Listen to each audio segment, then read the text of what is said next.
મહાદેવ આપણે મામાદેવના દર્શન કરીને નીકળી ગયા છીએ સાવરકુંડલા તરફ અને આપણા મામાદેવનું મંદિર છે સાઈડમાં. આપણે જાફરાબાદથી આવ્યા હતા એટલે મામાદેવના દર્શન કરીને નીકળી ગયા છીએ.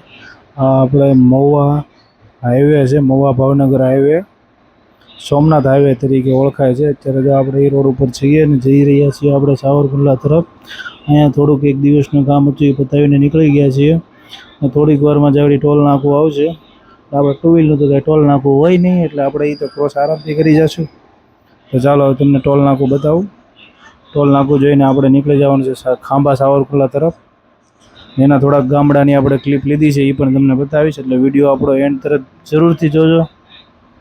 જો આ ટોલ નાકું આવી ગયું, પછી આ આવી ગયું છે નાગેશ્રીનો તમને નજારો બતાવીને હવે આપણે જવાનું છે ખાંભા તરફ, ને ખાંભાથી જવું સીધા સાવરકુંડલા. એટલે જો આપણે ખાંભાનો રસ્તો એકદમ નવો બની ગયો છે, એટલે રોદાને એવું કાંઈ છે નહીં.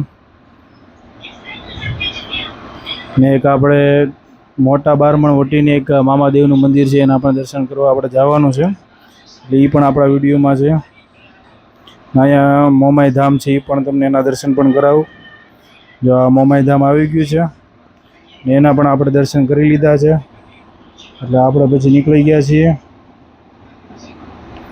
નાના બારમણ આવી ગયું છે. નાના બારમણ ડુંગરા ઉપર એક મંદિર છે, એ પણ આપણે ચાલુ ગાડીએ દૂરથી દર્શન કરી લીધા છે. પછી મોટા બારમણમાં જે આ શ્રી કૃષ્ણ રાધે કૃષ્ણ મંદિર છે એ આવી ગયું, ને રામજી મંદિર બંને પણ બાજુમાં જ છે. એના દર્શન કરીને આપણે નીકળી ગયા મામાદેવના દર્શન કરીને.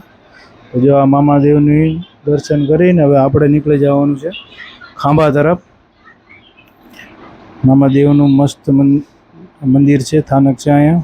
એના દર્શન કરી લીધા આપણે, તમને પણ દર્શન કરાવી દઉં મામાદેવના. તો હલો, જય મામાદેવ બધાને. પછી આપણે નીકળી ગયા કાતરોડી તરફ.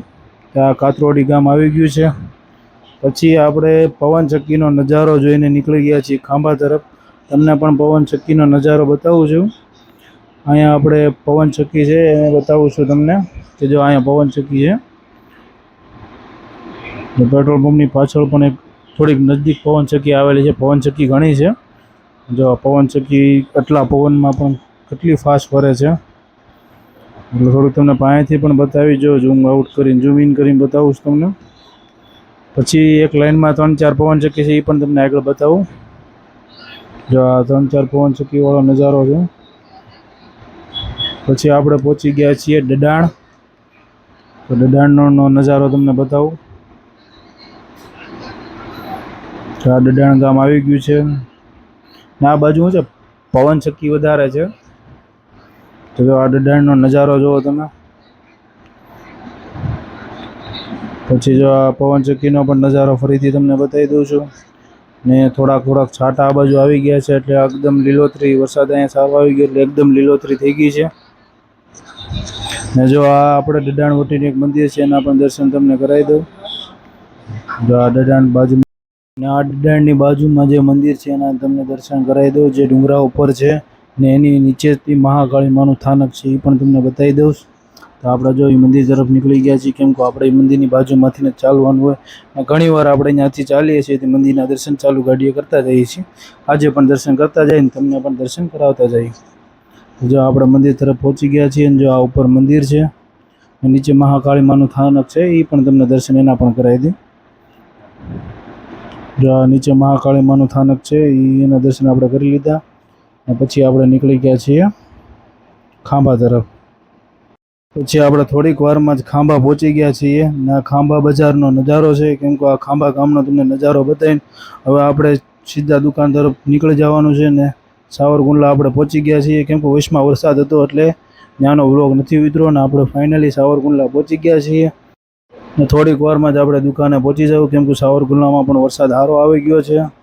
ને વચમાં વરસાદ એટલો સારો હતો તો આપણે વ્લોગ ન ઉતર્યો, એટલે આપણે ફાઇનલી દુકાને પહોંચી ગયા છીએ. અને આજનો વ્લોગ કેવો લાગ્યો એ કમેન્ટ જરૂરથી કરજો.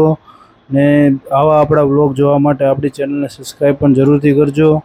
ને મળીએ હવે નવા વ્લોગમાં. અને આપણી ચેનલમાં જો નવા હોય તો પ્લીઝ લાઇક એન્ડ સબસ્ક્રાઈબ અને બેલ આઇકન જરૂરથી કરજો.